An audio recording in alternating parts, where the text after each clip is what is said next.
আবার যদি আওয়ামী লীগকে ইলেকশন করতে দিতে হবেও, এদেশে যদি নির্বাচন করতে হয়, চিফ অ্যাডভাইজার বলেছেন আওয়ামী লীগকে আমরা যে কোনো মুহূর্তে নিষেধাজ্ঞা উড্ড করে নিব। কেন বলছেন? আপনাকে পার্টিসিপেটরি ইলেকশনের প্রয়োজন আছে। ওয়েস্টার্ন ওয়ার্ল্ড যারা বলছে যে আপনি দলকে নিষিদ্ধ করতে পারবেন না, ব্যক্তিকে করতে পারবেন। একটা দল ইজ এ ইনস্টিটিউশন, একটা দলের সবাই অপরাধী হতে পারে না।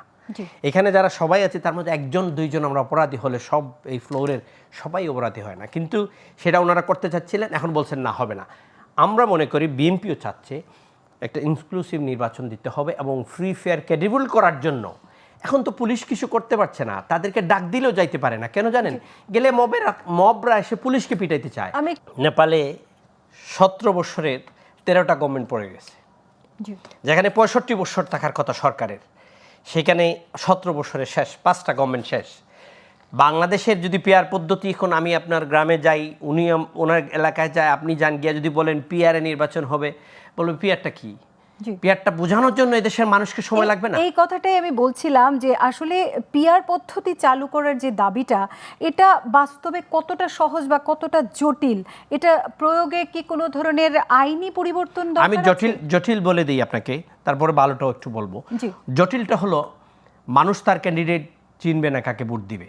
যদি আপনার গোপন ব্যালটের মাধ্যমে পিআর সিস্টেম করা হয়, দল প্রার্থী দিয়ে নির্বাচন কমিশনে দিয়ে পাঠিয়ে দিবে, ওইখান থেকে সিরিয়াল অনুযায়ী কে কোন জায়গায় হবে।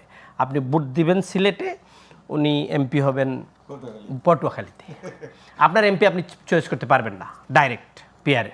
তাহলে কি জনগণের দ্বারা জনগণের সঠিক প্রতিনিধিত্বকারীটা তো মানে সিলেক্ট করা হচ্ছে না।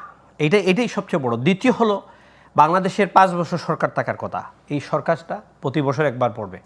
কারণ পিআর যখন হয়ে যাবে, প্রপোর্শনাল রিপ্রেজেন্টেশনে 40% ভোটও যদি বিএনপি পায় বা XY আরেকটা জেড পার্টি পায়, তাহলে 120টা হয়, 31 সিট কিন্তু এখানে কম থাকে একটা সরকার ফর্ম গঠন করার জন্য। তখন এই দলগুলোকে আরেকটা দলের সাথে গিয়ে লিয়াজে করতে হবে। এদের অযৌক্তিক দাবি মানবে না, সরে যাবে, সরকার পড়ে যাবে। প্রতি বছর একটা সরকার পড়বে, 5 বছর 5টা সরকার চলে যাবে। আপনি পিআর পদ্ধতি করার আগে ফর্মুলা তো বলেন না, কোন ফরম্যাটে করবেন, অর্ধেক করবেন না পুরাটা করবেন। যেমন নেপালে কিন্তু 50% পিআর, বাংলাদেশে কোন ফরম্যাটে করবেন? আপনি তো সেই ফরম্যাটটাই এখনও ফাইনালাইজ করেন নাই।